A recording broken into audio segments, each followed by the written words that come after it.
A CBF é uma grande capitania hereditária. Ela tem todos os aspectos que o Brasil tem de pior, na minha opinião. Ela tem o lado do nepotismo, ela tem o lado da hereditariedade, ela tem o lado de ser muito fechada, de ser corrupta. Muito triste a desistência do Ronaldo, porque a gente que trabalha com isso, respira isso, estava realmente muito animado com a possibilidade de ter alguém como ele à frente do futebol brasileiro. A gente não sabe se ele seria um bom presidente ou não, mas eu tava super afim de correr o risco. A gente tem 27 federações, 23 recusaram a falar com o Ronaldo, assim, não é que Ronaldo, eu gostei do papo, boas ideias, mas eu tô satisfeito com o Edinaldo, Sim. Vou votar no Edinaldo. Não quis ouvir o Ronaldo, não tem mais onde colocar data, né, no futebol brasileiro. Se a gente olhar o Botafogo do ano passado, ele foi o clube que mais disputou partidas em 2024 no mundo, foram 75 partidas. Aí você pega o Palmeiras em 23, disputou 73 partidas. Palmeiras em 22, 74 partidas. Ou seja, se por 4 anos seguidos a gente tem os clubes brasileiros disputando o maior número de partidas no mundo, parece que alguma coisa está errada. Os estaduais, eles são o vilão da história, de certa forma, o que não quer dizer que eles não deveriam existir. Acho que eles são importantes, eles cumprem um papel muito importante no desenvolvimento de base do futebol brasileiro, mas o formato tá errado. Na Premier League você tem grama natural ou híbrida, na Bundesliga você tem grama natural ou híbrida, na La Liga, na Espanha, não tem restrição, mas todos os clubes usam grama natural ou híbrida. Então o mundo tá indo numa direção. O Brasil, por enquanto, assim como é com o calendário, assim como é com a arbitragem, tá fazendo as coisas do jeito dele. A maior anomalia pra mim do futebol brasileiro é a arbitragem não ser profissional.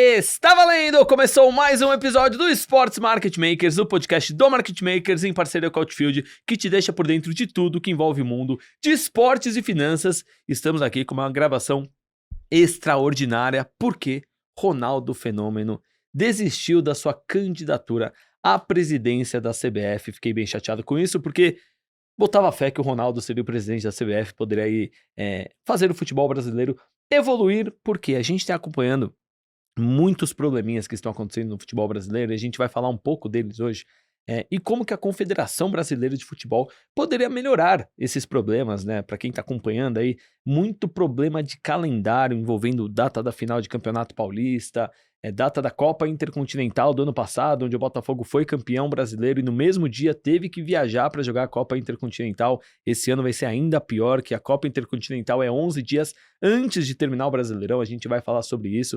Vamos falar também sobre gramado, toda a polêmica aí do gramado sintético, vários jogadores protestando contra, e essa semana a presidente Leila Pereira do Palmeiras, que é um dos times que tem gramado sintético, bateu forte ali nos jogadores, uma resposta dura da Leila Pereira. Vamos falar também como que isso pode prejudicar o produto do futebol. E claro, vamos falar de arbitragem, com muitos erros de arbitragem e cada vez mais frequentes. Isso também desvaloriza o produto, mas também falta profissionalização dos nossos árbitros. A gente vê valores cada vez maiores, né, no futebol brasileiro, em termos de contratações, de patrocínios, tudo cada vez mais profissional, gestões profissionais, e a arbitragem segue sendo amadora, né? Então, mais uma coisinha aí pra gente discutir, pensando em melhorias no futebol brasileiro. Até pegando como exemplo a Premier League, que lá todos os árbitros são profissionais, tem a profissionalização, existe a profissão arbitragem lá na Premier League. A gente vai falar tudo isso e muito mais aqui no Sports Market Makers. Eu, Marcelo Colanério, tô falando a gente, porque não estou sozinho ali do outro lado da bancada, senhor Pedro Oliveira, um dos fundadores da Outfield, aí a principal gestora que investe em esportes no Brasil. Pedrão, calendário, gramado sintético, arbitragem, CBF, muita coisa legal pra gente falar hoje, Pedrão. Boa, Marcelão, cá estou. Vamos abordar todos os temas aí, começando por... Calendário. Que dia? Calendário. Vamos começar por calendário? Porque assim, Pedrão, a gente tá numa encruzilhada, diríamos assim. Vou falar algumas datas aqui pra vocês ficarem... todo mundo ficar na mesma página. Temos a final do Campeonato Paulista, Pedrão, no dia 27 de março. É uma quinta-feira. Dia 25 tem data FIFA, né? Todas as seleções ali jogam pela data FIFA, aqui na América do Sul. E no dia 29, o Corinthians e o Palmeiras estreiam pelo Campeonato Brasileiro. Então, 27 é a final do Paulista, 2 dias antes tem data FIFA e 2 dias depois da final tem estreia no Campeonato Brasileiro. Teoricamente isso nem pode, né? Porque a FIFA exige aí 72 horas de descanso entre um jogo e outro, e se o jogo do Corinthians e Palmeiras termina na quinta, quase sexta, e sábado o Corinthians viaja para Salvador para jogar contra o Bahia e o Palmeiras recebe o Botafogo, em teoria nem poderia acontecer. você aí, com toda a sua experiência aí na Outfield, no esporte e tudo mais, o que você acha que pode fazer para desenrolar essa questão do calendário, pensando em final de Paulistão, data FIFA e estreia de Campeonato Brasileiro? Pergunta É fácil, né? fácil Facinho. para começar, mas vamos desenrolar, vamos lá. Eu acho que a cronologia que você falou aí, né? Data FIFA 25, final do Paulista 27, brasileiro começando 29, ela é uma demonstração de todos os problemas que o futebol mundial e aí principalmente o futebol brasileiro enfrenta na questão calendário. A gente falou exaustivamente sobre isso aqui nos últimos meses, da importância de ter uma liga organizada, não só por conta do dinheiro, né, da negociação de direitos de transmissão centralizada, da discussão de produto, mas a discussão de produto ela passa sobretudo por elementos como calendário, como, vamos falar depois da padronização dos gramados, da profissionalização da arbitragem. E na questão do calendário, cara, a gente está num momento quase de quebra nesse sentido, porque não tem mais onde colocar a data, né, no futebol brasileiro. Se a gente olhar o Botafogo do ano passado, que foi multicampeão e avançou em todas as competições, ele foi o clube que mais disputou partidas em 2024 no mundo, foram 75 partidas. Aí você pega o Palmeiras em 23, disputou 73 partidas, foi o clube que mais disputou jogos no mundo. Palmeiras em 22, 74 partidas, mais partidas disputadas no mundo. Ou seja, se por 4 anos seguidos a gente tem os clubes brasileiros disputando o maior número de partidas no mundo, parece que alguma coisa está errada. Quando a gente olha, e aí em paralelo a isso a gente falou aqui também sobre o inchaço no calendário das seleções, com novas competições surgindo, não só aqui na América do Sul, na América Latina, mas também na Europa, né? Lá na Europa você tem a eliminatória, você tem a Nations League, aqui você tem Copa América, tem uma série de competições novas surgindo, e 2025 é um ano duro de calendário, porque tem o Super Mundial aí no meio do caminho, tem, como você falou na abertura, a Copa Intercontinental no final do ano. Então se você pegar o Palmeiras, por exemplo, e o Flamengo, que são os clubes que fazem o maior investimento em futebol no Brasil e que, por consequência, esperam chegar muito longe nas competições, a gente estava fazendo a conta aqui antes, né? Eles podem pegar a nossa colinha aqui. Se o Palmeiras chegar nas finais de todos os campeonatos, o Flamengo também, ele vai disputar 86 jogos no ano. Eu não sei onde cabe isso. Absurdo. Um jogo a cada 3 dias e meio, ao longo de uma temporada inteira. Você vai estourar jogador, você vai ter uma exaustão, né, do elenco, do staff. Então a gente está num ponto de quebra aí. Eu acho que tem uma questão traumática que tem que ser debatida, que volta para a CBF, volta para a não existência de uma liga, volta para a influência das federações estaduais no futebol brasileiro, e aí tem uma questão que é complexa, cara, que a gente debate muito, que são os estaduais. Os estaduais, eles são o vilão da história, de certa forma, o que não quer dizer que eles não deveriam existir. A gente, diferente da Europa, o Brasil é um país de dimensão continental e o futebol brasileiro, ele não é só os 10 maiores clubes do Brasil, né? A gente tem aí 700 clubes filiados à CBF, então a base do futebol brasileiro ela vem lá dos clubes que não estão nem na Série D, nem na Série C, nem na Série B, que disputam as competições estaduais, né? Seja aqui, vou dar o exemplo de São Paulo, né? São Paulo tem A1, A2, A3, A4 e Bzinha, né? São 5 divisões. Com a possibilidade de ser criada mais uma agora. Então, tem muito clube que está para baixo da ponta do iceberg que precisa de um calendário maior. A gente até, né, trazendo aqui um contexto que a gente viveu, primeiro ano que a gente trabalhou com o Maringá era um clube que estava na segunda divisão do Campeonato Paranaense na época. O calendário da segunda divisão do Paranaense começa em maio, se eu não me engano, e termina em setembro. Então você tem que ter um time por 4 meses. Sim. Como é que você vai construir um projeto sustentável a longo prazo tendo um calendário de 4 meses? Ao mesmo tempo, do outro lado, você tem um cara que joga 90 jogos no ano. Então, tá tudo errado, na minha opinião. E isso começa pelo fato da gente ter que reformar os estaduais. Como eu falei, eu não acho que a gente tenha que não ter estaduais. Acho que eles são importantes, eles cumprem um papel muito importante no desenvolvimento de base do futebol brasileiro. Mas o formato tá errado, né? O modelo tá errado. Você tem um campeonato estadual hoje que toma dos maiores clubes do Brasil, esses que vão jogar 85, 90, podem jogar, né, 85, 90 jogos no ano, ele toma, no caso do Paulistão, 15 datas do clube que chega à final, como o Palmeiras, como o Corinthians. Ele toma do Flamengo, no Rio de Janeiro, 16 datas. Então, será que Palmeiras e Flamengo, ou Corinthians, São Paulo, Vasco, Botafogo, Fluminense, deveriam jogar essas 15, 16 datas? Será que não tem espaço para eles jogarem menos datas no torneio estadual? Será que o estadual no Brasil, a gente já debateu isso lá no Outfield, ele não pode ter um papel parecido com o que tem na Inglaterra, a Copa da Inglaterra, né? A Copa da Inglaterra, que é o torneio mais antigo do mundo. que até teve a série na Netflix lá que mostrava a história no começo da Copa da Inglaterra. Ela é um torneio que envolve 700 times. É um torneio aberto, os times na Inglaterra têm 10 divisões, e os times da primeira à 10ª divisão disputam essa competição. Ela tem um formato diferente, claro, não é que na primeira fase o Manchester City pega um time da 10ª divisão. A primeira fase ela tem os clubes da 5ª à 10ª divisão se enfrentando, aí saem 32 clubes, né, desse pote aí de quase 500 clubes. Esses 32 depois vão jogar contra os clubes da 3ª e da 4ª divisão. Então, 3ª e 4ª divisão pegam os caras que ganharam ali do pool, do pote de 5ª a 10ª divisão. Esses caras se enfrentam, quem sair disso joga com os clubes de 2ª e 1ª divisão na reta final da FA Cup, que é a Copa da Inglaterra. Então, não tô falando que tem que ser isso, mas você tem aí um produto diferente que tem alguns aprendizados que poderiam ser aplicados para a realidade dos estaduais no Brasil. Tiveram os experimentos lá no começo dos anos 2000 dos torneios regionais que tomaram força maior, né? Rio São Paulo, Sul Minas, a própria Copa do Nordeste que tomou proporções super interessantes. Então, aí vou voltar para as nossas críticas à CBF aqui, antecipar um pouco a declaração do Ronaldo, acho que a gente não discute esse tipo de coisa no nível de detalhe que precisa ser discutido. Não dá para a gente ter 80, 85 jogos no ano, não dá para a gente ter um campeonato brasileiro que é o principal produto do país, começando no meio desse caos. Pô, o corintiano não vai ter nenhum incentivo para assistir o Corinthians jogar no sábado. Você vai viver uma final de campeonato na quinta. Ganhando, você vai comemorar. Perdendo, você vai estar de ressaca. Você vai querer ver outro jogo no sábado ou no domingo? Você até pode assistir, mas qual que é a sua vontade? Fala, pô, vai começar o Campeonato Brasileiro, que animal, vamos disputar pra ganhar, tal. Não tem aquele efeito de escassez, né, que a gente vê no futebol europeu. Sim. Que o campeonato nacional acaba em junho e volta no final de agosto. Você tem 2 meses sem futebol. Dá saudade, Dá né? saudade. Você quer ver seu clube jogando de novo? Sim. Aqui, cara, é jogo socado no torcedor. Com o sentido literal da palavra. Então, se a gente não começar a discutir isso de forma séria, cara, eu vejo grandes riscos pro produto, porque o produto vai começar a ficar cansado, os jogadores vão continuar se estourando, aí envolve tudo que a gente falou aqui no começo, né, porque gramado, não tem como se recuperar gramado, como o Felipe Luiz e o Abel bem abordaram algumas semanas atrás, não dá para recuperar gramado em 2, 3 semanas, em 2, 3 dias, desculpa, entre jogos, e aí, como é que você não vai ter um sintético? Você vai ter o gramado natural no Maracanã, que Flamengo e Fluminense usam, que chega a hospedar 4 jogos por semana. Como é que você recupera o gramado? Não tem como.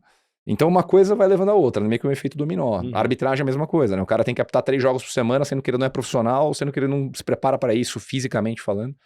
Então, cara, é bastante problema para resolver, mas tem que começar a ser endereçado, sem dúvida. E Pedrão, não querendo aqui ser mensageiro do caos, longe disso, que a gente quer o bem do futebol brasileiro, mas olhando para 2026 eu fico ainda mais preocupado. Sim. Porque se a gente olhar 2025, o Campeonato Paulista ele começou mais cedo, né? O Campeonato Paulista ele começou no dia 15 de janeiro, para eu não cometer nenhum erro aqui. 15 de janeiro de 2025 começou o Campeonato Paulista. Como a gente vai ter o Super Mundial de Clubes em 2025, vai parar um mês o Campeonato Brasileiro. A última rodada do Campeonato Brasileiro está marcada para o dia 21 de dezembro. Eu não lembro do Campeonato Brasileiro... Feliz Natal. Ter terminado tão tarde assim. Exceto na João Avelange, lá naquela época, né? Que teve o campeonato ia acabar tarde, porque tinha começado tarde. E aí teve a tragédia no jogo de São Januário e o campeonato acabou em janeiro. Né? É verdade. Obrigatoriamente, por lei, os jogadores eles têm que ter 30 dias de férias. Se terminando dia 21 de dezembro, o Campeonato Paulista, Carioca, Mineiro, enfim, que seja, não pode começar antes do dia 21 de janeiro, né? Porque não dá nem 30 dias. Então, até os jogadores se reapresentarem, fazer pré-temporada e tudo mais... Eu não imagino o campeonato estadual em 2026 começando talvez em janeiro. Talvez tenha que começar lá para fevereiro. E 2026 tem mais um ingrediente nessa conta aí chamado Copa do Mundo, né? Se em 2025 a gente tem o Super Mundial, vai ter que parar Campeonato Brasileiro. Em 2026 tem Copa do Mundo, também a mesma coisa, só que num ano que tudo vai começar mais tarde. Não vai estar para começar mais cedo como foi em 2025. Então, assim, é de se preocupar, é para se discutir, principalmente para ano que vem. Sim. E como a gente falou um pouquinho da Copa Intercontinental, falamos do Mundial de Clubes, Copa Intercontinental, você acha que esse produto Copa Intercontinental vai perder valor no mercado? Porque assim, se um time campeão o time campeão da Libertadores esse ano for brasileiro, ele vai jogar a Copa Intercontinental e vai bater ali em questão de datas com as rodadas 35, 36 e 37 do Brasileirão. Aí imagina, como aconteceu no ano passado. o Botafogo foi campeão da Libertadores e campeão brasileiro, né? Então, se o time ganhar a Libertadores, um time brasileiro, como que ele vai abrir mão dessas 3 rodadas do Campeonato Brasileiro se ele também estiver disputando o título, ou disputando o rebaixamento, ou que ele não está disputando nada, mas os times que ele vai enfrentar nessas 3 rodadas estão jogando para ser campeão ou estão jogando para não ser rebaixado? Isso daí influencia não só esse time em questão, mas no campeonato como um todo. Sim. Você acha que a Copa Intercontinental, cada vez mais a tendência dela é ser menos relevante? Cara, acho que sim, e eu vou começar pela primeira parte do que você perguntou, por conta do calendário 26, porque isso demonstra que não é um problema só nosso, né? E aí, o próprio fato da Copa do Mundo de 22 ter sido alterada para ser jogada em dezembro criou um baita problema com os clubes europeus, porque mudou a dinâmica do próprio futebol europeu. Teve aquela história de ter tido muito mais lesão, porque os caras não tiveram tempo, né, de parar no meio ou terminar a temporada e se preparar para a Copa. Eles vinham da temporada, tiveram que jogar a Copa e voltar para a temporada. Acho que foi o Guardiola que falou sobre isso, que o De Bruyne nunca mais conseguiu se recuperar e tem lesões sequenciais por conta dessa época aí. Então, de novo, o problema não é só nosso, o problema é global.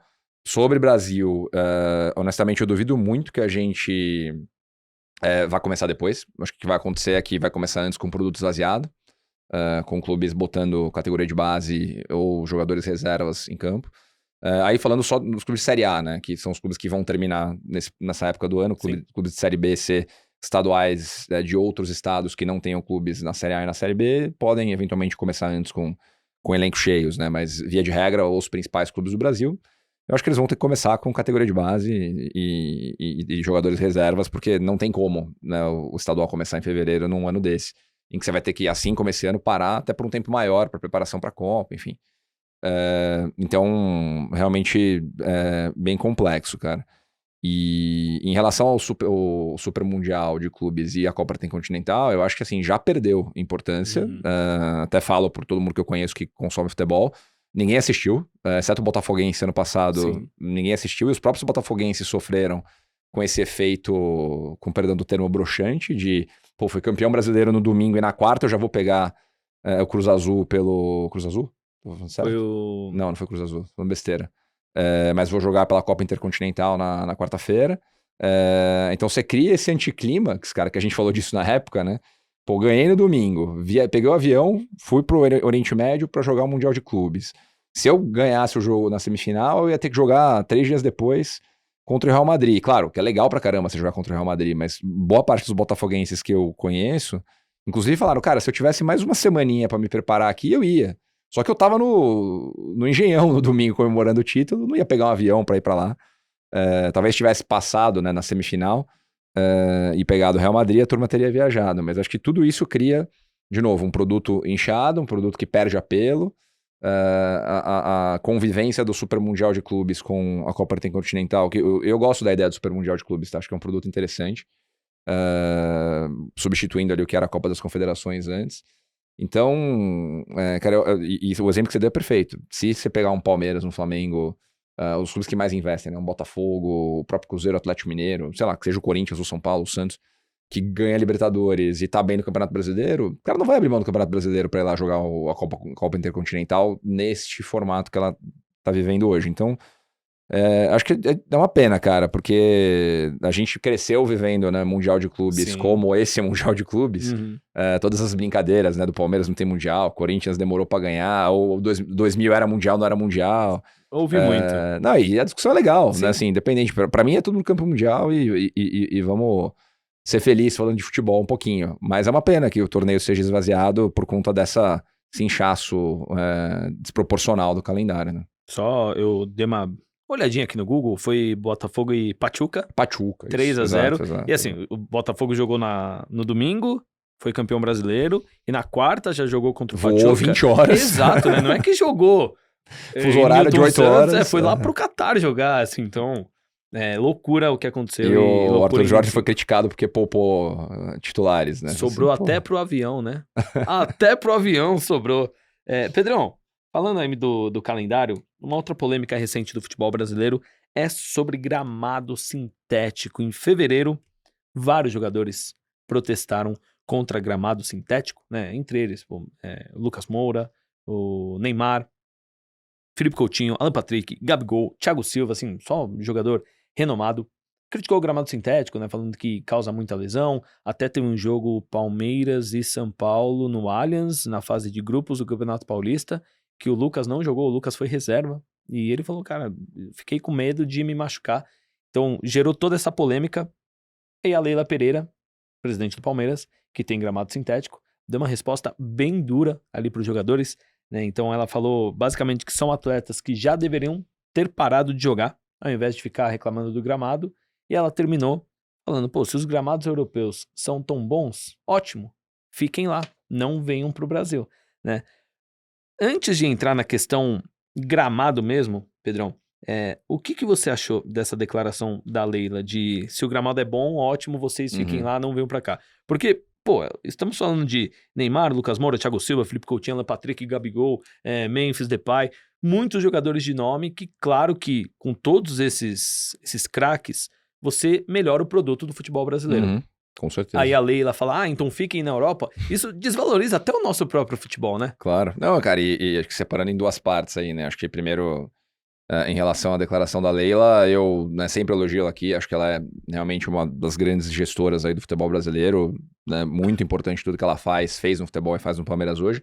Dessa vez eu vou discordar dela. Eu acho que, né, invariavelmente, ter esses caras aqui é ótimo, e acho que eles colocaram o dedo na ferida, que a segunda parte da minha resposta, na minha opinião, é legítimo o que eles falaram, mas acho que eles começaram pelo ponto errado, eles tinham que ter começado pelo calendário, na minha opinião, porque são eles que, e tudo bem que são caras muito bem remunerados, ganham muito dinheiro, uma coisa está conectada à outra, né? Você tem que jogar muito porque as operações de futebol estão ficando mais caras, você tem que ter campeonato, tem que ter mais jogo, então o cara tem que jogar mais, é um ciclo que, nesse caso, é um ciclo vicioso, né? Não um ciclo virtuoso, então quanto mais dinheiro gera, mais jogo tem que ter e o calendário fica desse jeito que ele tá.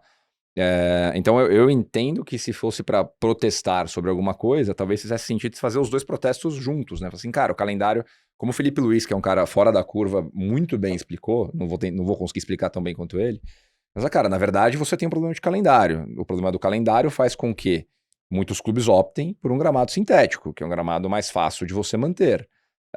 Claro que no caso do Allianz Parque ainda entra a questão de ser uma arena multiuso, que recebe muitos shows, então isso também facilita a manutenção do gramado após os shows, mas o calendário começou a criar esse tipo de necessidade de ter o gramado sintético.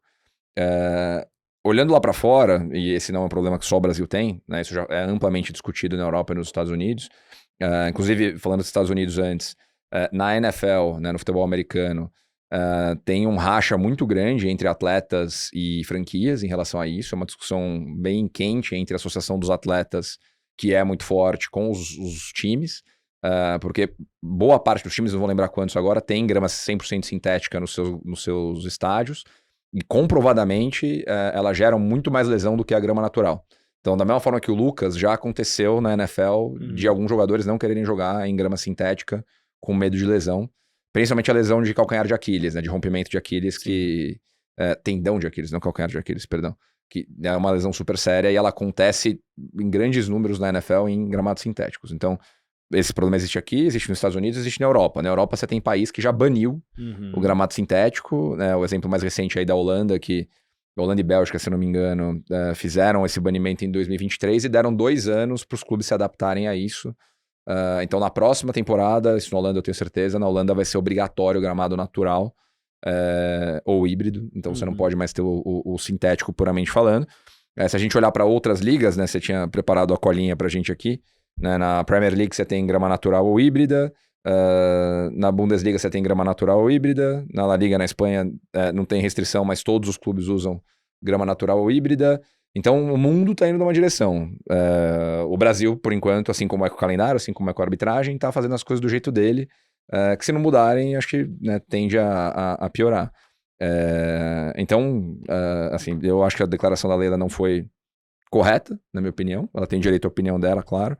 Mas eu adoro ter esses caras aqui. Então acho que a gente tem que conseguir melhorar o produto para que eles estejam satisfeitos com o trabalho deles e que tudo seja sustentável, né? O gramado seja sustentável em termos de manutenção, o calendário seja sustentável, financeiramente todo mundo consiga se manter. Então, Eu só acho que eles começaram pela parte errada essa discussão. Eu teria começado pelo calendário para chegar na grama sintética, como o Felipe Luiz bem colocou. É muito inteligente, Felipe Luiz. E só ainda do gramado, olhando para os outros lugares do mundo, né? O Pedrão falou de alguns, mas, por exemplo, até lugares que não tem restrição, que os clubes podem sim adotar o gramado sintético, eles optam por não. Por exemplo, na Série A, lá na Itália, não tem restrição, mas entre a primeira e a segunda divisão só tem um time com gramado sintético, que é o Cesena, estádio Dino Manuzzi. Cesena. Pedrão, o cara já esteve lá, né? Eu falei do jeito português. Cesena, do estádio Dino Manuzzi.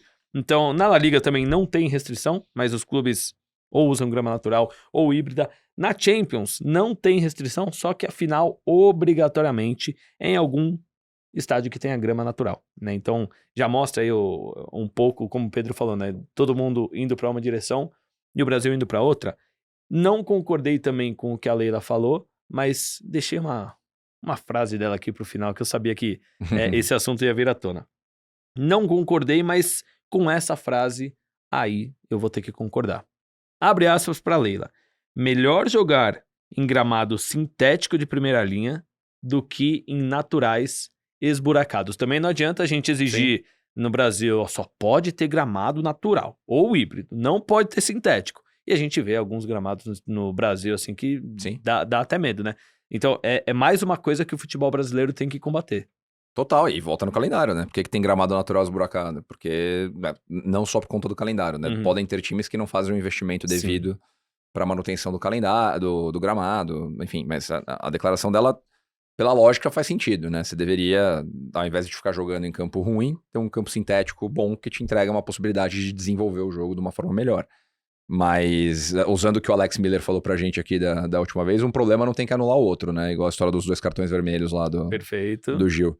Na saída do jogo contra o Corinthians, né? Então, o fato do gramado sintético, na minha opinião, não estar correto, não anula o fato de que você deveria resolver a questão do calendário para evitar que você tenha que ter gramado sintético, né? As duas coisas andam juntas. Vai tudo junto ali. E eu peguei alguns lugares onde os gramados sintéticos são mais comuns, né? Onde são esses lugares? Onde a temperatura o clima, né, é muito extremo, seja para o calor ou para o frio. Então, na Rússia, na Ucrânia, né, lugares muito frios ou lugares muito quentes, Arábia Saudita, Catar, Emirados Árabes, lá tem muita grama artificial pela possibilidade de manutenção mais fácil, né? Igual o Pedrão falou aqui, até do Allianz, que é uma arena multiuso e tudo mais. Então, como o clima do Brasil não exige, né, não tem nem acho que o nosso frio clima extremo, ainda não tá igual a esses países. Ainda né? não, né? Esperamos que não fique também. Dá pra ter, né? Então, mais uma coisa aí que a gente tem que melhorar. E esses 2 pontos que a gente falou, Pedrão, são 2 pontos que a gente espera muito que, igual o Sica falou aqui, que teremos aí, se tudo correr bem, uma liga unificada no Brasil, para cuidar do futebol brasileiro, não só dos direitos de transmissão. A liga não vai olhar só pro dinheiro, quanto o meu clube vai receber, se ele for para Libra ou para LFO.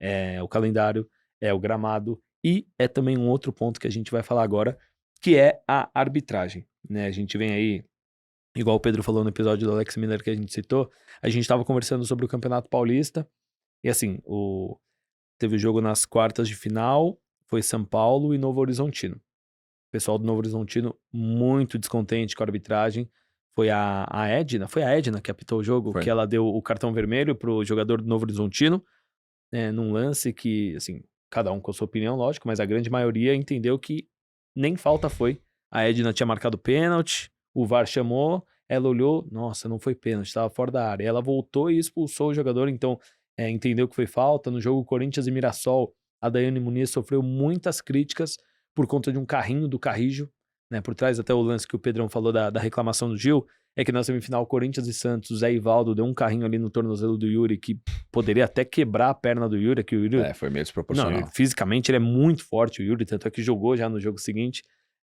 E o Gil reclamou, falou, pô, semana passada não expulsou o cara do Mirassol, né? E aí é isso, pô, mas se não expulsou, errou, vai cometer outro erro agora. Então, muitos erros, não só no Brasil, teve, obviamente, não só no Brasil, não só no Paulistão, no Brasil inteiro, teve, obviamente, o lance de pênalti, né?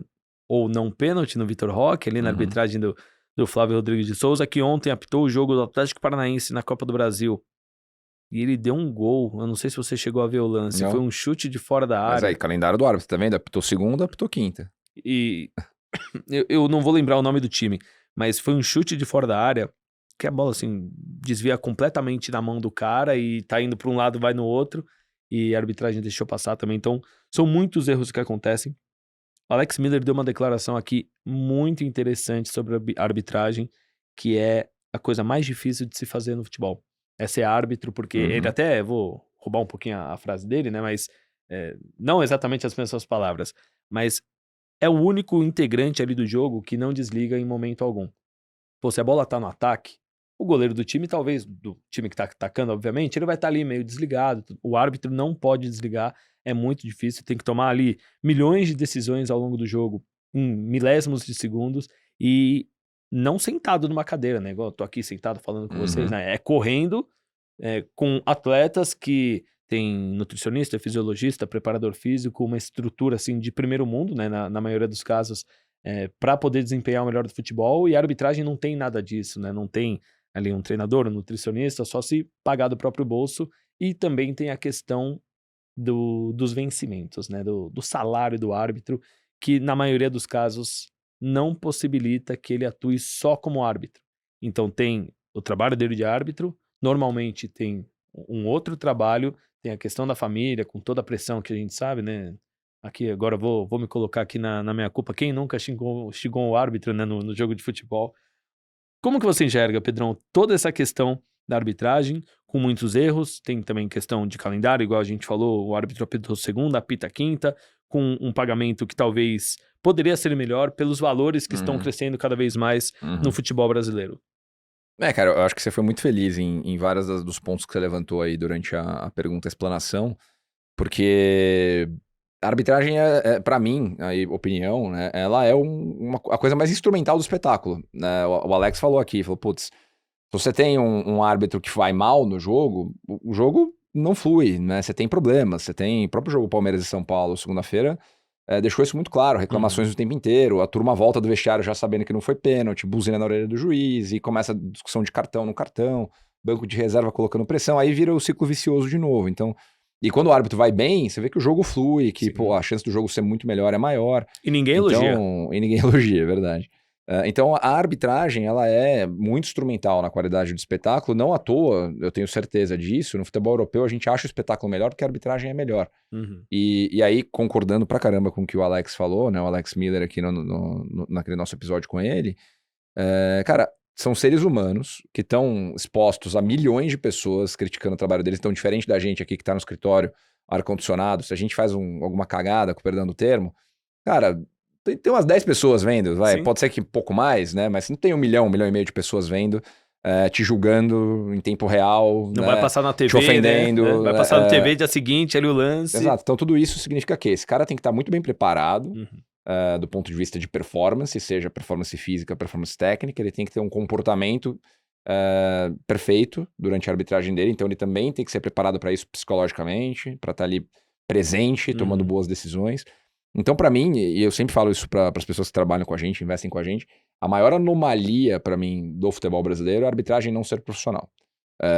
Mais do que o gramado, mais do que o calendário, acho que é o principal problema que a gente não tem, porque aí a gente cria esse ciclo vicioso de fato, que o cara apita mal, ele é crucificado, e ninguém atua para resolver o problema. O problema continua há anos, desde que a gente é criança, a arbitragem não é profissional, tem problema, tem erro, massacra o árbitro, suspende o árbitro...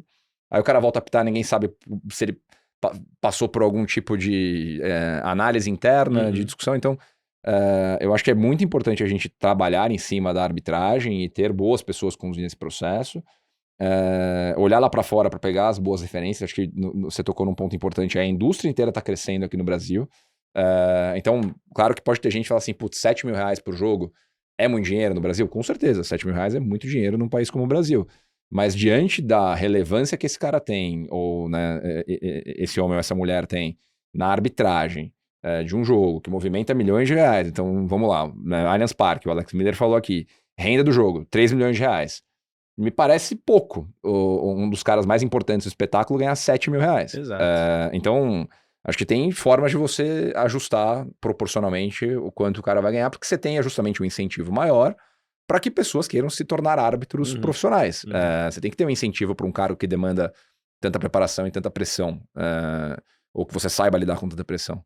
Então, eu acho que tudo começa, e eu sempre falo aqui da gente olhar para fora e aprender as boas lições, em olhar para a Inglaterra. A Premier League, que foi fundada lá em 1992, até 2001, ela não tinha também a profissionalização da arbitragem. Até que, em 2001, eles criaram um órgão associado à Premier League, que é o PMGOL, P-M-G-O-L, que trouxe a colinha aqui para não errar, que é o Professional Game Match Officials. Então, na prática, é uma associação que forma árbitros, treina árbitros, acompanha o desempenho, monitora e organiza a arbitragem dentro do futebol no Reino Unido, né? Toda a escadinha que eu falei aqui de primeira a 10ª divisão, essa associação organiza isso. Então, hoje, eu fui atrás dos números atualizados aqui, ao longo desses 24 anos, os caras aperfeiçoaram muito o método. Como é que funciona lá na prática? Você tem mais de 7 mil pessoas registradas lá que ou são árbitros da primeira a 10ª divisão, ou estão em processo de treinamento para se tornarem árbitros da primeira a 10ª divisão. Você tem os níveis, então quando o cara passa na primeira prova para ele se tornar árbitro, ele está no nível 7. Então, e aí ele vai trilhando até o nível premium, que é mais que o nível 1, que é o cara que apita na Premier League. Então ele tem 8 camadas para subir até chegar na Premier League. Como é que o cara é avaliado? Tem um ranking, então você sempre tem um analista. Então o Pedro tá apitando, o Marcelo é o analista que tá assistindo, o analista da PMGO, que tá lá assistindo o jogo, que vai atribuir uma nota e vai avaliar se o Pedro foi bem ou foi mal no jogo. Além disso, você tem um feedback dos clubes. Então o clube vai lá e escreve um relatório. O Marcelo apitou bem, o Marcelo apitou mal, não gostei dessa decisão, não gostei dessa, tal. Tudo isso é considerado. Além disso, o cara passa numa avaliação psicológica a cada 3 meses, o cara passa numa avaliação física a cada 3 meses, que são coisas que existem no Brasil, tá? Avaliação física, avaliação psicológica, mas, de novo, dentro de um aspecto não profissional, o cara possivelmente, não vou falar que isso seja regra, mas ele chega menos preparado do que o cara na Inglaterra que vive para isso. Então você tem várias formas, né, esse feedback dos clubes, você tem a avaliação do próprio analista da PMGO, você tem as avaliações psicológicas e físicas, você tem uma outra avaliação de possível conflito de interesse. Então teve um caso que até ficou mais famoso alguns anos atrás, não sei se foi ano passado ou no outro, de um árbitro que foi proibido de apitar jogos do Newcastle, porque quando ele se tornou árbitro, dentro do processo de background check, né, de análise do histórico dele, descobriram que ele já tinha sido associado ao Newcastle. Então, assim, se ele foi associado, ele deve ter sido torcedor, deve ser torcedor, então ele não pode apitar jogo do Newcastle. Vamos evitar esse problema ali na origem. E aí, o sistema funciona, né? A arbitragem da Inglaterra se não a melhor, uma das melhores do mundo. Os árbitros são extremamente respeitados, tanto que você não vê tanta reclamação em jogo da Premier League. O presidente hoje dessa associação da PMGO é um ex-árbitro chamado Howard Webb. O carequinha, né? O carecão Muito mais bom. boladinho lá, que apitou a final da Copa de 2010. Sim. Que, como o Alex falou aqui, é um cara que fala muito em público, então ele dá entrevistas, ele explica as decisões, ele fala sobre o processo da PMGO, e claro, nunca vai ser unânime, mas ainda assim, existe uma lógica, ele defende a metodologia, defende os processos. E aí a gente chega na remuneração, né? A remuneração, e aí falando de Premier League, né, da Championship, que é a 2ª divisão para baixo, a gente não tem acesso a essa informação, mas um árbitro de Premier League ganha por ano, na média, 120 mil pounds. 120 mil pounds é quase $1 milhão por ano. Então parece estar mais condizente com a importância que esse cara tem com certeza. No espetáculo. E aí, claro que dentro do que eu falei do processo de análise, ou de acompanhamento e monitoramento, eles criaram um ranking, e esse ranking vai pontuando. Então o cara que está sendo bem avaliado, ele vai sendo escalado para os jogos mais difíceis. Então, se o Liverpool vai jogar com o Manchester City, eu vou olhar para o ranking e falar, esses 3 caras aqui, tem conflito? Não, então, o Marcelo não tem conflito, é o primeiro do ranking, ele apita Liverpool e Manchester City. Tem um rodízio para o cara não apitar os jogos do mesmo time em distâncias muito próximas de tempo ali também. Então, tudo isso quer dizer o quê? Tem trabalho, tem detalhe, tem aprofundamento, tem profissionais, né, olhando para isso, coisas que a gente até tem no Brasil, claro, tem pessoas qualificadas que olham para arbitragem, mas ainda é muito pouco. E enquanto isso não for profissionalizado, a gente vai ficar tendo as discussões, na minha opinião, vazias que a gente tem, né? Assim, o VAR errou, o árbitro errou. Vamos mudar alguma coisa? Enquanto não mudar, é difícil cobrar dos caras também, né, o estado da arte, quando, como o Alex aqui, que conhece bem a realidade da arbitragem, falou, o cara não tem apoio nenhum para se preparar fisicamente, para se preparar psicologicamente. para chegar bem num jogo, né? Uma brincadeira que é verdadeira, que a gente faz sempre quando a gente fala de arbitragem não profissional. Pensa que o cara tá trabalhando de segunda a sexta, no trabalho regular dele, né? Na atividade profissional dele. Pode ser que ele seja, sei lá, contador. Ele tá lá no escritório todo dia trabalhando de contador, ou de dentista, ou de médico, ou de qualquer coisa. Ele sai sexta do trabalho, como a gente vai sair aqui daqui a pouco, amanhã ele pega um avião, vai pro Maracanã, apitar Flamengo e Fluminense com 80 mil pessoas. Fala, cara, o que você espera? Que vai ser perfeito? Né? Então, a gente precisa realmente olhar com muito mais atenção pro tema. Você falou do 7 mil, né? Você falou o valor 7 mil reais, né? Lógico, não é pouco para a realidade do Brasil, logicamente, mas só trazendo alguns dados sobre isso, 7 mil é para árbitro FIFA, é para os árbitros top. Árbitro da CBF, 5 mil por jogo. Estamos falando dos árbitros. Quando a gente olha para assistentes e VAR, assistente VAR FIFA, 4 mil por jogo, e da CBF, 3 mil por jogo. Então, a diferença, né, de valor daqui para a Inglaterra, muito maior. Então, é mais uma coisa que a gente precisa melhorar no futebol brasileiro, assim como a gente já falou do calendário, do gramado, e quem poderia melhorar isso. Por isso que a gente tá falando, nossa, quando tiver a liga unificada, que precisa ter, isso daí vai melhorar e tudo mais. Porque quem poderia melhorar, na minha opinião, não está melhorando, que é a CBF, né? A Confederação Brasileira de Futebol. Ela que deveria olhar para o calendário, ela que deveria olhar para gramado, ela que deveria olhar para arbitragem. Não está olhando, e essa semana saiu aí uma notícia, para mim pelo menos triste, que o Ronaldo Fenômeno desistiu da candidatura que ele iria se candidatar ali para presidente da CBF. Pedrão, eu peguei algumas falas aqui do Ronaldo, foi até uma publicação que ele fez nas redes sociais dele, forte, sobre a CBF. Disse ele, se a maioria entende que o futebol brasileiro está em boas mãos, pouco importa a minha opinião. E é que ele falou, ó, eu encontrei 23 portas fechadas e as federações se recusaram a me receber. Né?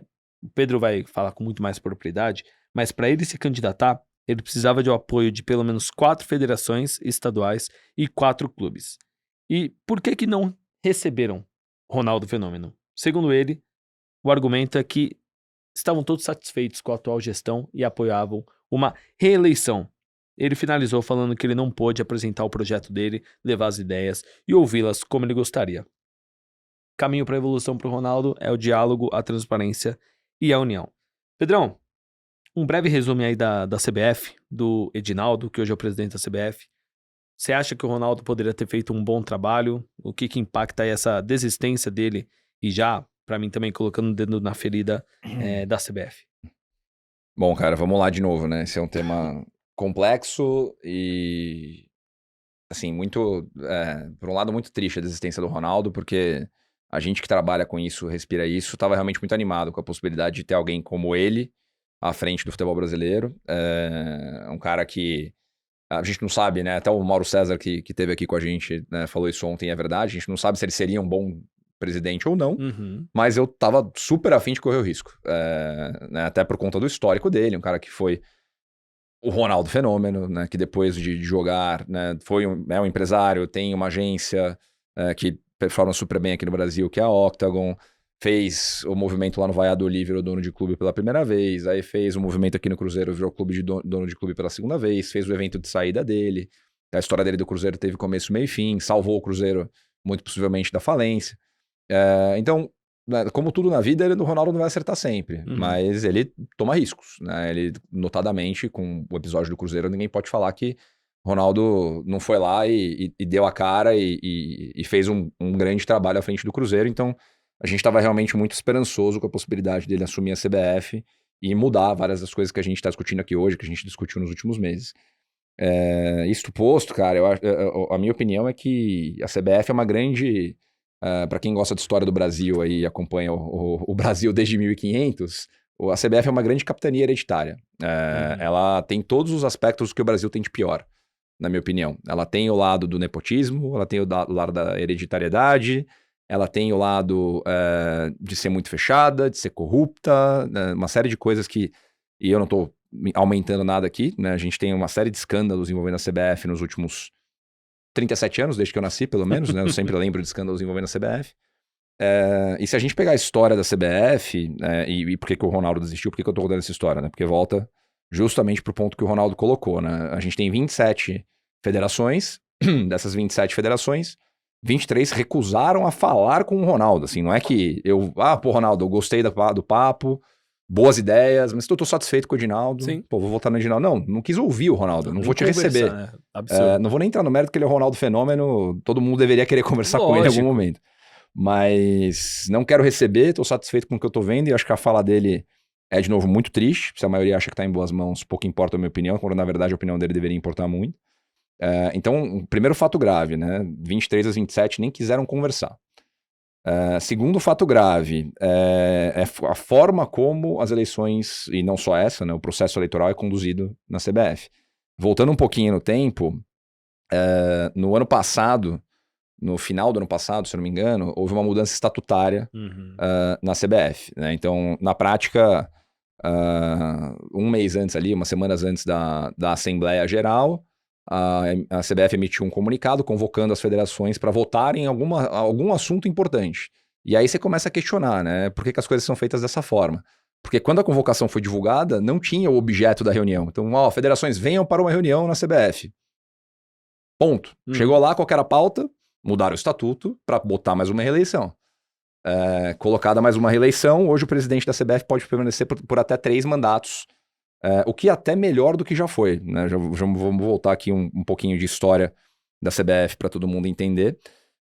Mas via de regra, a gente teve essa mudança de estatuto recente, né, para que o presidente que está lá possa se perpetuar no poder. Na prática é isso, né? Ele altera o estatuto para dar mais um mandato para ele. E aí, quando a gente olha para a história da CBF, cara, e sendo mais enfático aqui, né? A CBF cuida da maior marca do esporte mundial, que é a seleção brasileira. A seleção brasileira pode estar mal esportivamente agora, tomara que o Dorival dê um jeito ali no que está acontecendo em campo, mas no mundo inteiro, você fala de futebol, a galera lembra da seleção brasileira, lembra do Pelé, lembra do Zico, lembra do Ronaldo, do Ronaldinho, do Neymar. E por mais maluco que pareça, mesmo sendo uma marca, na minha opinião, mal trabalhada, sendo uma organização, a CBF, mal gerida, a seleção brasileira dá muito dinheiro. A CBF reportou o resultado de 2023, ela teve receita de mais de R$1 bilhão, né? Sobrou lucro líquido da CBF em 2023, 238 milhões de reais. Então, mesmo fazendo várias coisas questionáveis e erradas, ela gera um dinheiro absurdo, né? Lembrando que em 2023... ela teve uma receita ainda maior que a do Flamengo, né? O Flamengo depois deve ter passado a CBF em 2024, mas em 2023 era uma receita superior a todos os clubes do futebol brasileiro. Sendo que ela, né, ela tem os patrocínios dela, ela cuida das seleções, cuida do Campeonato Brasileiro, né? Não deveria, a gente vai voltar para a discussão da Liga. Então, eu acho que a gente tem um patrimônio muito importante na mão da CBF, que não trabalha esse patrimônio da forma que ele deveria ser trabalhado. Por isso que eu gostaria muito de ver o que o Ronaldo faria à frente da CBF. E mais do que isso, cara, a gente precisa mudar esse aspecto de capitania hereditária. Porque quando a gente volta no tempo, né, e o primeiro presidente que eu peguei como torcedor da seleção brasileira foi o Ricardo Teixeira, né, que ficou no poder. Eu falei que 3 mandatos do Edinaldo é até bom, essa possibilidade dele ter 3 mandatos, porque o Ricardo Teixeira teve 5 mandatos, né? Ele ficou na CBF de 89 a 2012 e ele só saiu porque teve problemas jurídicos, né? Problemas... Ele não podia sair do Brasil, né? Para usar um eufemismo aqui, né? Okay. Ele viu que a água ia bater na bunda e renunciou. E nesse período de 23 anos à frente da CBF, ele, né, lembrando para quem não acompanhou na época ou não era nascido, a CBF teve 2 CPIs, né? Eu lembro do Vanderlei Luxemburgo na CPI, tendo que responder pergunta de deputado. Foi a CPI do futebol, depois a CPI do contrato da CBF com a Nike. E aí, muito tempo depois, essas CPIs foram, se não me engano, em 98 e 2000. Em 2012 ele renunciou ao cargo da CBF.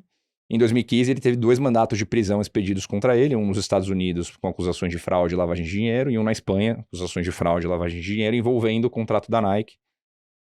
Junto com o Sandro Rosell, que na época da assinatura do contrato da Nike com a CBF era o presidente da Nike no Brasil, depois foi o presidente do Barcelona e foi preso na Espanha. O Ricardo Teixeira, acredito eu, né, nunca mais ouvi falar, mas acredito que não tenha sido preso. Permaneceu no Brasil e o Brasil não extradita cidadão, então, né, pode ficar na casa dele ali tranquilamente. Então, e voltando no aspecto de capitania hereditária, né? O Ricardo Teixeira era genro do João Avelange, presidente da CBF antes dele. Sim. Então, o João Avelange, que para quem gosta de futebol aí, e de novo, os problemas endêmicos do futebol não são só nossos, são do mundo inteiro, tem 2 livros muito interessantes para ler, de um jornalista que chama Andrew Jennings, O Jogo Sujo e Um Jogo Ainda Mais Sujo. São 2 volumes que explicam todo o esquema de corrupção criado em torno da FIFA, desde a era do João Avelange, desde quando ele era presidente da FIFA. Então, ele é genro do João Avelange, assume a CBF em 89, na época, posso estar falando alguma besteira que não lembro dos anos exatos, mas o João Avelange, se não era presidente da FIFA, estava muito perto de ser presidente da FIFA. E esses livros explicam toda essa cronologia que eu tô falando aqui, os 2 livros que eu comentei agora. Então, o Ricardo Teixeira no poder até 2012, ele sai do poder em 2012, aí vem o Zé Maria Marim, que ficou na CBF 3 anos, foi o cara que pegou a Copa do Mundo aqui no Brasil, e que em 2015 sai da CBF, por quê? Ele foi preso, acusado de corrupção. Foi preso na Suíça, se eu não me engano, eles estavam todos, tem até um filme que conta essa história, né, um documentário, que ia ter eleição da FIFA na Suíça e teve a operação do FBI junto com a Interpol para prender os dirigentes, já que estava todo mundo reunido lá, vão aproveitar e prender todo mundo de uma vez. O Zé Maria Marim foi preso nessa operação da polícia americana junto com a polícia europeia, foi levado para os Estados Unidos, onde foi julgado, condenado, né, ficou na prisão até 2020, foi solto por razões humanitárias, porque ele é um cidadão de mais idade. E aí depois do Marim viria o Marco Polo Del Nero, que no mesmo episódio fugiu da Suíça de volta para o Brasil, deu tempo dele escapar da polícia lá na Suíça, e foi banido do futebol em 2018 pela FIFA. Depois deles veio o Coronel Nunes. Nossa, nem lembrava do Coronel Nunes. Que foi o presidente da seleção brasileira durante a Copa de 2018, se não me engano ele ficou 17, 18, 19, de quem ninguém, né, tinha ouvido falar até então. E aí o que explica, né, o Coronel Nunes ter ascendido ao poder aquela regra, que eu honestamente não sei se está no estatuto da CBF ainda ou não, mas que previa que em caso de vacância da presidência, quem assume interinamente é o vice-presidente mais velho de idade, não mais velho no cargo, ou com mais experiência, ou com algum painel julgador que escolheu o cara. Não, pô, se você tem 89 anos e o outro mais jovem tem 82, o 89 vai ser o presidente interino. Qual a lógica, né? Então foi por isso que ele foi eleito capitania hereditária, né, Marcelão? Essa é a lógica. E aí, Coronel Nunes assumiu. O Coronel Nunes era um cara que tinha ficado 6 mandatos à frente da Federação do Pará, então também super, né, pró-democracia. Assumiu a CBF por 3 anos, veio o Caboclo, o Rogério Caboclo, que depois acabou saindo por conta de acusações envolvendo assédio moral. E aí chegamos no Edinaldo, que foi por 18 anos presidente da Federação Baiana. Então, né, e um cara que estava à frente da CBF aí há 2 anos, tentando se perpetuar por mais 9, né? Se ele for reeleito nos 2 mandatos que ele pode ter ainda, ele ficaria até 2034. Então, o Ronaldo me parece melhor que tudo isso. Medo, né? Muito melhor que tudo isso. E, honestamente, espero que a gente consiga encontrar um caminho para mudar, seja com a Liga sendo muito atuante no futebol brasileiro, né? Agora com o Comitê de Integração, que o Sica comentou aqui com a gente, da Libra, onde ele tem participação, onde, né, Leila, Casares, o André Rocha do Red Bull Bragantino, tem muita gente boa envolvida, então espero que as coisas converjam junto com o comitê no comitê de integração, não, mas as pessoas da LFU ali, o próprio Gabriel Lima, né, que era o CEO do Ronaldo no Cruzeiro, depois foi lá ser nosso CEO no Curitiba, acabou saindo do Curitiba agora para assumir como CEO da LFU, então muitas pessoas boas envolvidas no processo, espero que a gente tenha essa unificação de Libra LFU o quanto antes, para que a gente possa discutir tudo que a gente está falando aqui nessa última hora e diminuir a relevância da CBF no futebol brasileiro e claro que a CBF tem um papel importante, né? No fim do dia ela tem que cuidar das seleções, ela tem que cuidar da modalidade, ela é uma confederação, então o papel dela é fomentar o futebol no Brasil, é cuidar do futebol no Brasil e ter um produto. Ela tem a Copa do Brasil como produto dela, ela vai ter os outros produtos, ela não deveria ter que cuidar do Campeonato Brasileiro da Série A e da Série B. Então espero que a Liga chegue nesse ponto de conseguir cuidar dos produtos, diminuir essa influência da CBF, né? Diminuir esse aspecto de capitania hereditária, esse sistema super fechado, né? Lembrando que, por que era importante o Ronaldo falar com 23 às 27 federações? Porque no colégio eleitoral da CBF, as federações têm peso 3. Então, como é que funciona a eleição, né? Todas as federações votam, peso 3. Clubes da Série A votam, peso 2. Clubes da Série B votam, peso 1. Podemos questionar se está certo ou tá errado, mas é assim que funciona. Então, ele tinha que, para poder concorrer, primeira coisa, ele tinha que ter o aval de 4 clubes da Série A, se não me engano, e de 4 federações. Ele não conseguiu nem isso, né? Os clubes imaginam que ele tinha, as federações não quiseram receber ele, então ele não teve como descobrir. E aí depois, na eleição, ia ter um cenário ainda hercúleo, em que ele ia ter que conseguir convencer dessas federações que têm peso maior, que uma boa parte delas votasse nele, porque não adianta, né? Na matemática, não adianta você ter todos os clubes da Série A e todos os clubes da Série B votando em você, porque se as federações todas votarem em bloco no presidente, Já era. já era. Uhum. A matemática é essa. Nossa. Então, essa é a herança portuguesa que foi deixada no Brasil e das capitanias hereditárias, todas num suco de CBF. E que aula sobre CBF, sobre a história da CBF do Pedrinho. Depois ele não gosta que chame de professor, tá de brincadeira. E assim, a minha maior preocupação, assim, profissionais bons e ruins tem em todas as áreas, na medicina, no Sim. jornalismo e tudo. Mas quando você vê ali todos os presidentes, os últimos presidentes da CBF, todos envolvidos em escândalo, esse saiu porque foi preso, o outro conseguiu fugir da prisão, da prisão não, mas Não pode viajar, né? não pode viajar. Não pode sair do Brasil. É banido do futebol. Não pode ir pro Guarujá, mas não pode ir pros Estados Unidos. Nossa, é um pouco disso sobre a CBF e os homens que comandam ali a Confederação Brasileira de Futebol. Explica muita coisa, né? Porque tudo isso que a gente falou aqui, né, nessa hora, que até ficou um pouco mais longa do que a gente imaginava o papo, sobre gramado, sobre arbitragem, sobre calendário. E a gente falou, pô, mas por que a CBF não consegue resolver isso? Acho que tudo que o Pedro explicou aqui diz muita coisa e mostra ainda mais a importância do porquê o Brasil tem que ter uma liga unificada de futebol. Porque a gente sempre falou aqui, o pessoal fechou muito os olhos ali para todas as outras coisas e pensou o quê? É o valor. Não, eu quero saber quanto meu time vai ganhar. Não interessa o lado que eu tô, o que vai... Quanto meu time vai ganhar? Meu time vai ganhar só isso? Não, então não quero. E o futebol brasileiro como um todo deixado de lado, com todas essas outras questões. Pedrão, então te agradecer pelo papo de hoje, aí um formato um pouco diferente, um assunto aí que tá bem quente no futebol brasileiro. Espero que você tenha gostado aí na sua casa. Se gostou, deixa o like, deixa o comentário aqui, inscreva-se no Sports Market Makers, que a gente já passou a barreira dos 40 mil, agora vamos buscar os 50 mil inscritos, faça parte dessa família você também, e a gente se vê na próxima. Fui!